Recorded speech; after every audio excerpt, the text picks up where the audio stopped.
everybody, welcome to my channel. My name is Stephanie if you were new here, and today I'm going to be showing you how I decided to paint some of my Wadrhun from Conquest, The Last Argument of Kings.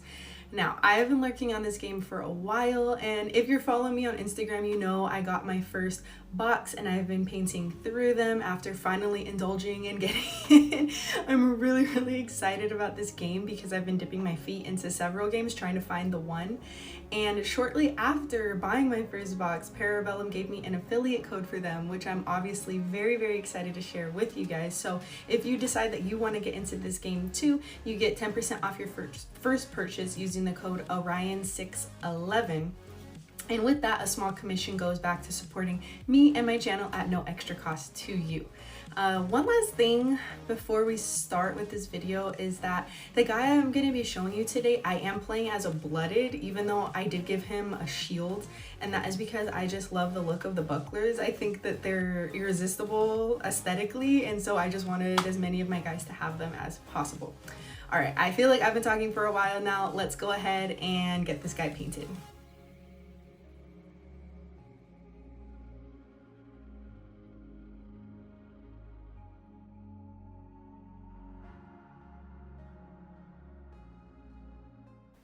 Alright, so I primed him gray, and I'm going to be doing some dry brushing with the color White Scar, and I'm just going to be working that through my bristles on a paper towel and then giving that a good dry brush. I'm doing this just to get the high points prepared, bring out some of the detail. It's also a great way to help identify all of the places in which you missed mold lines and completely regret your choices and decisions when prepping the model.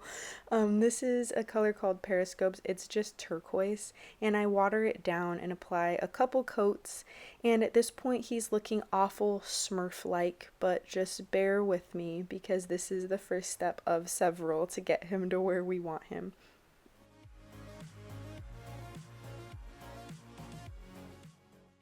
Alright, we are using Rakelin Flesh Shade to make the dark parts darker, giving an all-over wash, and I'm going pretty heavy with this, but I am being very careful as to where I let it dry and pool up. And this is what he looked like at this stage, and then we're going to be making a highlight color using Screaming Skull, the same Periscopes color, and Jade Green. So I'm more or less mixing them in equal parts, and then you get this really pretty seafoam green color, and I am just going to be placing that over all of the highest parts anywhere I want to make pop. At this stage, I'm not really worried about blending just yet. I'm just making sure that the places that I'm putting the highlights make sense.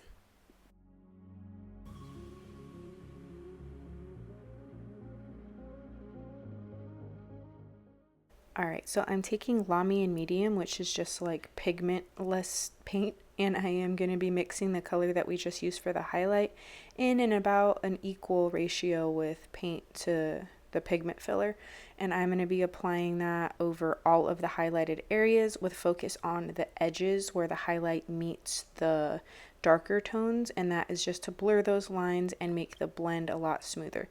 You may have to do this a few times because it is a glaze, so you know it's not going to be perfect right away, but after you've layered it on over and over, then you'll start to see that those blends really come together.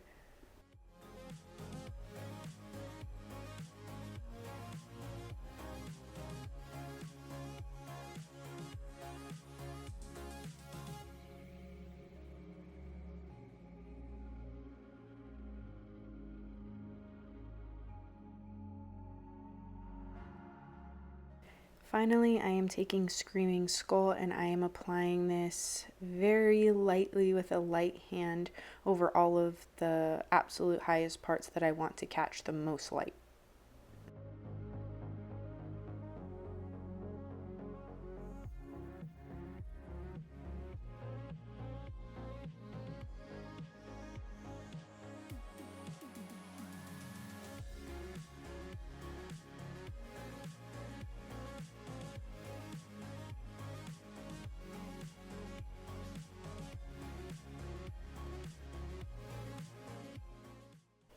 I'm going to go ahead and start on the face now. So I am taking dark gray, and I'm going to be placing this all around the eye sockets, and then I'll be dragging it down the side of the face to kind of pave the way for the war paint that we're going to do later.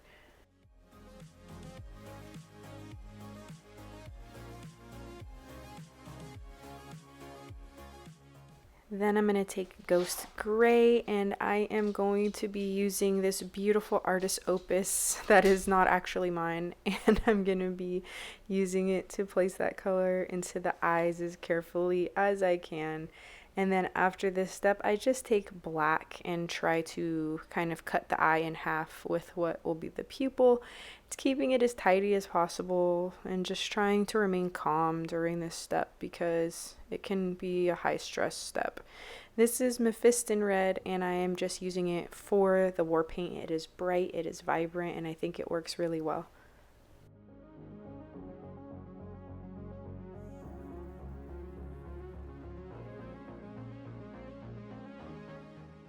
I am taking Charred Brown and Bone Blade Brown. Charred Brown is going to be our base coat for all of the leather on the miniature, and then Bone Blade Brown is going to be the highlight, and I'm just doing that in a very similar way that I did the skin, just base coating and then highlighting with the brighter color, and then if I need to, glazing over certain areas. But I just kind of take that on a step-by-step basis. Not all areas need to be glazed in order for the transition to look okay. So yeah, this is a pretty straightforward step, but I feel like it does pay off to take your time and be tidy. It just makes the whole model look better in the end.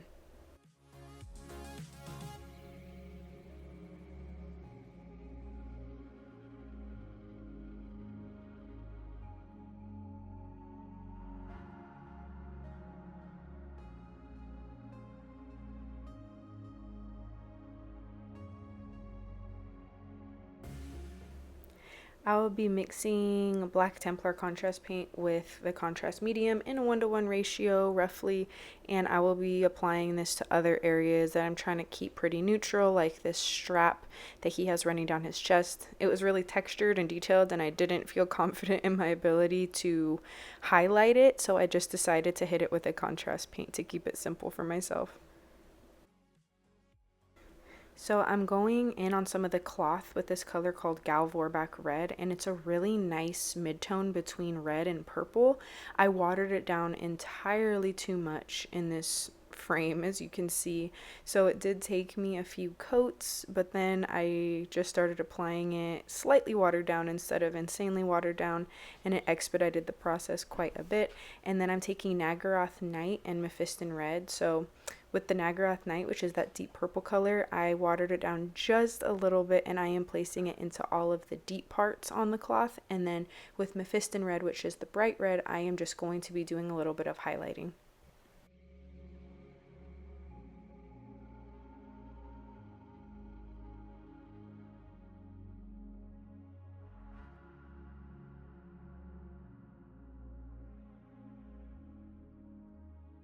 With the cloth done, we are moving on to the bone. So I'm using a Shabti bone to base coat all of the bone. And then after I get that base coat on, I take Skeleton Horde, of course, and I go ahead and put that all over the place. And then after that, I take white and I mix white in with a Shabti bone in about a 1-to-1 ratio to use as my highlight.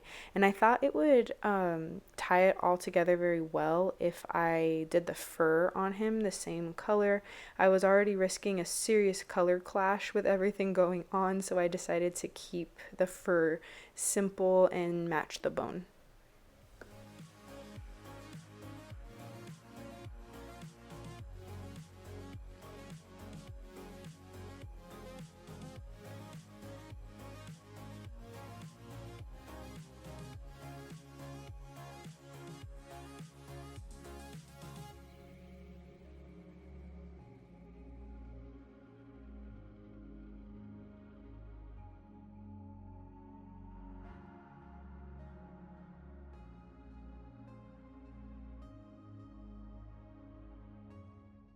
For his weapon, I'm taking turquoise, jade green, and then this really light pale green color. And I'm starting with the darkest of those and placing that around the inner part. And then I slowly start blending in the jade green. And then after working that up near the edge, I start adding little bits of the pale green color in. And I'm just building this up so that the innermost part of the weapon is dark and then the outermost parts are light. And then once I have finished with that part, I go ahead and take that light green color, I mix it with a little bit of white, and I do some edge highlighting on it.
Then I remember that weapons have two sides, and I honestly probably put about 10% of the effort into the back side of it because I was just over it at that point. But the outward facing side looks really great in my opinion. So yeah, for his hair, I am taking Charred Brown Nagarath Night and Decala Lilac, and we're starting with the darkest color, base coating, and then in a similar way as I did with the weapon, I'm just starting to add in purple to that, doing a layer over less surface area, adding the lighter purple to that and highlighting and just taking it from there. I wanted the hair to be a little bit different, different colored, but I didn't want it to be super clashy with the rest.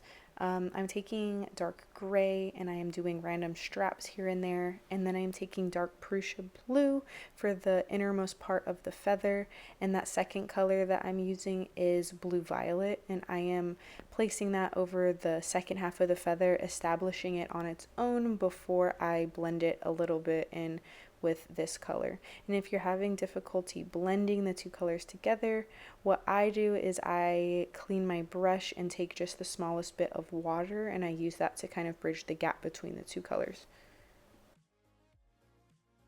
I took this magenta color and had a great amount of difficulty with the cap and got it all over my wrist and all over my lap and my leg. So that was fun. And then I'm taking that and I start off with just a little dry brush over the feathers to restore some of that texture. But then after I finished this, I wasn't quite happy with it. I felt like I had lost some of the texture. So I just took some on my brush and started bringing out those little feather, I don't know what you would call these, just the texture, the shape of the feathers. Alright, I am taking snakebite leather to finish off the shield. I wasn't quite sure if these were feathers or fur or what, but I figured no matter what, brown was a safe color to paint them. So I did that, and then we're going to be using Nasdrag yellow for the laziest non-metallic metal recipe ever. So I am base coating these little buckles, and then I am taking black brown and putting that color into all of the deepest parts. And then after I finish that, I am taking a color called Dorn Yellow. It's just a very, very pale yellow, and I'm going to be using that on all of the highest parts. Finally, after I finish the high parts, I take white, just pure white, and I mix it with Dorn Yellow for the very, very tippy tip corners just to make it pop a little bit more. This is my non-metallic metal gold recipe if it's just a really small non-important part of the miniature. I just do this because it passes in photos. It's not the best quality, the blends aren't amazing, but it just works.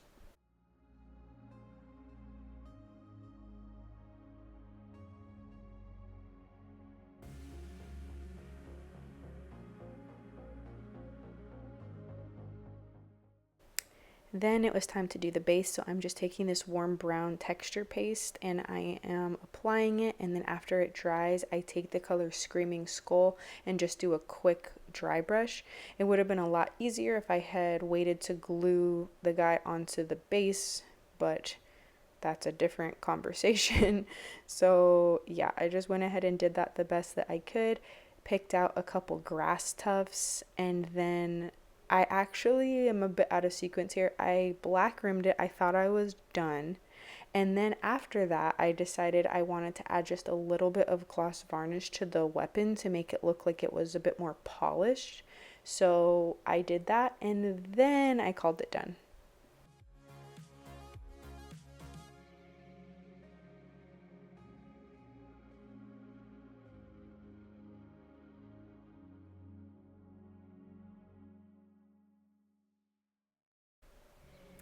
So this is the most satisfying part of the whole experience, is putting him in with his little buddies on his tray. I don't know why, it just felt so good because he was the last one I needed to finish my first stand. So yeah, this is the final product. Thank you guys so much for watching, and I'll see you in the next one.